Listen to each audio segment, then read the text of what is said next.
ನಿಮಗಿದು ಗೊತ್ತೇ, ವಿಜ್ಞಾನಕ್ಕೂ ಸವಾಲಾದಂಥ ಅದೆಷ್ಟೋ ವಿಷಯಗಳು ನಮಗೆ ಒಡಿಸ್ಸಾ ರಾಜ್ಯದ ಪುರಿ ಜಗನ್ನಾಥ ಸ್ವಾಮಿ ದೇವಸ್ಥಾನದ ಪ್ರಾಂಗಣದಲ್ಲಿ ನೋಡಬಹುದು. ತಾವು ಪುರಿ ಜಗನ್ನಾಥ ಸ್ವಾಮಿ ದೇವಸ್ಥಾನಕ್ಕೆ ಹೋದದ್ದೇ ಆದರೆ ಉತ್ತರದಲ್ಲಿ ತಮಗೊಂದು ಬಾವಿ ಸಿಗುತ್ತೆ, ಅದಕ್ಕೆ ಸ್ವರ್ಣ ಕುವಾ ಎಂದು ಕರೀತಾರೆ.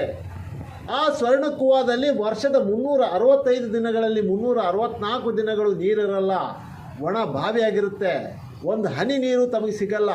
ಜ್ಯೇಷ್ಠ ಮಾಸದ ಪೌರ್ಣಿಮಾ ದಿನದಂದು ಸುಭದ್ರೆ ಬಲರಾಮರನ್ನೊಳಗೊಂಡಂಥ ಜಗನ್ನಾಥ ಸ್ವಾಮಿ ಆ ಸ್ವರ್ಣಕುವ ಅಂತಕ್ಕಂಥ ಬಾವಿಯ ನೀರಿನಲ್ಲಿ ಪವಿತ್ರ ಸ್ನಾನವನ್ನು ಆಚರಿಸಿ ಸ್ವರ್ಣ ಯಾತ್ರೆಗೆ ಹೊರಡ್ತಾರೆ. ಆ ಕಾರಣಕ್ಕಾಗಿ ಜ್ಯೇಷ್ಠ ಮಾಸದ ಪೌರ್ಣಿಮಾ ದಿನದ ಹಿಂದಿನ ದಿನದಿಂದ ಆ ಬಾವಿಯಲ್ಲಿ ನೀರು ಬರೋಕ್ಕೆ ಆರಂಭ ಮಾಡುತ್ತೆ. ಕಂಠ ಪೂರ್ತಿಯಾಗಿ ನೀರು ತುಂಬಿರುತ್ತೆ ಜ್ಯೇಷ್ಠ ಮಾಸದ ಪೌರ್ಣಿಮಾ ದಿನದಂದು.